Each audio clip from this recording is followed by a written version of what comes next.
The elegant terrace of the country club overlooked the manicured golf course as my father's 60th birthday celebration reached its peak. I sat quietly at the corner of our reserved table, still wearing my hospital ID badge and comfortable flats, having come straight from a long day at Metropolitan General. The late afternoon sun caught the crystal champagne glasses as Dad's friends and colleagues shared toasts and stories about his successful investment banking career. "So Jennifer," my stepmother Patricia announced with her usual theatrical flair, "still working at that hospital downtown?" Her voice carried across the table, drawing attention from Dad's business associates and their wives. I looked up from my untouched salmon. "Yes, at Metropolitan General." Right. Medical support staff, isn't it?" Patricia adjusted her diamond tennis bracelet, making sure everyone noticed it. "My stepdaughter works in healthcare administration. It's steady work."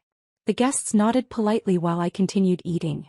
Patricia had been married to Dad for 3 years, and she'd never quite understood what I did for a living, despite my attempts to explain. "Patricia's right," Dad chimed in, slightly buzzed from the champagne. "Jennifer's always been the practical one. Not everyone can be a surgeon or a specialist. Someone has to handle the paperwork and coordinate schedules." His business partner, Mr. Henderson, leaned forward with interest. "Healthcare administration is important work, Jennifer. Hospitals couldn't function without good support staff." Before I could respond, Patricia jumped in with renewed enthusiasm. "Exactly. Jennifer does all the behind-the-scenes work that keeps the real medical professionals organized. Scheduling surgeries, managing patient files, coordinating with insurance companies." "That sounds complex," offered Mrs. Henderson kindly. "Oh, it is," Patricia agreed. "But it's perfect for someone who wants to be around medicine without the stress of actually being responsible for patient care.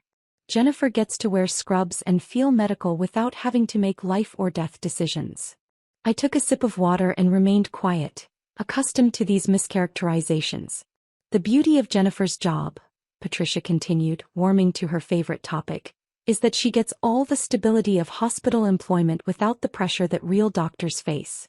Regular hours, good benefits, no malpractice concerns." Dad nodded approvingly. "Jennifer's always been risk-averse. Support roles suit her personality perfectly." Mr. Henderson's wife looked sympathetic. "That must be nice, dear. No call schedules or emergency situations to interrupt your personal life." Patricia laughed. "Exactly. Jennifer works her shift and goes home. She's not like those surgeons who get called in at all hours for emergencies. Medical support staff have much better work-life balance." My phone buzzed against my purse. I glanced at the screen. "Metro General Surgical Services. See." Patricia pointed at my phone triumphantly. "Even when she's off duty, they're calling about scheduling issues or paperwork problems. But at least she doesn't have to actually handle medical emergencies." I silenced the phone and returned to my meal. "The thing about Jennifer," Dad explained to his colleagues, "is that she's never been ambitious in the traditional sense. She's content being a cog in the machine rather than running the machine." "There's nothing wrong with that," Mr. Henderson said diplomatically. "Not everyone can be the chief of surgery. Hospitals need support staff to keep everything organized." Patricia beamed. "That's exactly right. Jennifer found her niche. She's not a real professional in the sense of being a doctor or nurse, but she's professional support staff. It's honest work." "Professional support staff," Dad repeated with satisfaction. "That's a perfect way to put it, Patricia. Jennifer handles the administrative side so the actual medical professionals can focus on patient care." My phone rang insistently. Same number. I looked at the caller ID and realized this might be urgent. "Excuse me," I said, standing from the table. "I should take this." Patricia rolled her eyes dramatically. "Ladies and gentlemen, this is what I mean. Even at family celebrations, the hospital calls her about filing or scheduling issues." I stepped away from the table toward the club's garden area and answered. "Dr. Williams speaking." "Dr. Williams, this is Sandra from Surgical Services. I'm terribly sorry to interrupt your father's party, but we have an emergency situation that requires the chief of surgery immediately." My stomach tightened. "What's the nature of the emergency?" "The governor's wife was in a car accident about 20 minutes ago. She's being helicoptered to Metro General with severe internal injuries. The trauma team is assembling, but she specifically requested you perform the surgery. I glanced back at the terrace where Patricia was entertaining the table with stories about my administrative duties. What's her condition? Conscious but critical. Possible liver laceration. Definite internal bleeding. ETA is 15 minutes. Dr. Martinez has the trauma bay ready, but we need you to lead the surgical team. I'll be there in 10 minutes. Alert the OR and get Dr. Peterson and Dr. Kim scrubbed in as my assists. Should we notify the media? The governor's office is sending security detail. No media until after surgery. And Sandra, make sure the VIP suite is prepared for recovery. Of course, Dr. Williams. The governor and his security team will be arriving shortly. I ended the call and walked back to the table where Patricia was explaining to Mrs. Henderson why medical support staff never had to work weekends. Patricia, I said quietly, I have to leave. There's been an emergency. She sighed dramatically. See everyone? This is what Jennifer deals with. Some administrative crisis that can't wait until Monday morning. It's not administrative. Of course it is, honey. Let me guess. Someone called in sick and they need you to reschedule tomorrow's appointments. Dad looked apologetic to his guests. Jennifer, can't someone else handle whatever paperwork emergency they're having? This isn't about paperwork, Dad. Patricia waved dismissively. Jennifer, you don't need to make it sound more important than it is. We understand that hospital administration has urgent moments, but it's not like you're performing brain surgery. Actually, I said, gathering my purse, I need to perform emergency surgery on the governor's wife. She was in a car accident. The table fell completely silent. That's impossible, Patricia said flatly. Jennifer, you're medical support staff. You don't perform surgery. I'm the chief of surgery at Metropolitan General Hospital. The silence stretched uncomfortably long. Mr. Henderson cleared his throat. Jennifer, did you say chief of surgery? Yes. I've held the position for 4 years. Patricia laughed nervously. That's ridiculous. Jennifer works in hospital administration. She coordinates schedules and files paperwork. No, Patricia. I perform surgery. I lead a department of 18 surgeons and oversee all surgical services at Metro General. Dad stared at me as if seeing me for the first time. Jennifer, what are you talking about? I'm a board-certified surgeon, Dad. I completed my residency at Johns Hopkins and my fellowship in trauma surgery at Mass General. I've been practicing surgery for 12 years. Mrs. Henderson's mouth fell open. You're a surgeon? I specialize in trauma surgery and emergency procedures. The governor's wife was specifically requesting me because I performed a similar operation on the lieutenant governor last year. Patricia was shaking her head repeatedly. This is insane. You can't be the chief of surgery. You're too young and you work in administration. Sandra, the surgical coordinator, appeared at our table looking professional but urgent. Dr. Williams, the helicopter just landed. The patient is being prepped for emergency surgery. Every head at the table turned to stare at Sandra, then back at me. Tell Dr. Martinez I'll be there in 5 minutes, I said to Sandra. And make sure the governor's security detail is briefed on hospital protocols. Of course, Dr. Williams. As Sandra hurried away, the table remained frozen in shock. Who was that? Dad asked weakly. Sandra is our surgical coordinator. She manages or scheduling and coordinates with surgical teams. Patricia found her voice.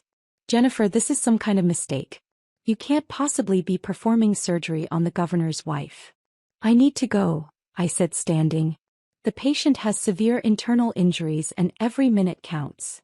But your medical support staff, Patricia insisted desperately. Mr. Henderson pulled out his phone. I'm looking at Metropolitan General's website right now. Dr. Jennifer Williams, Chief of Surgery. He looked up at me. That's you. Yes. It says you're nationally recognized for developing new trauma surgery techniques. I've published research on emergency surgical procedures that are now used in hospitals across the country.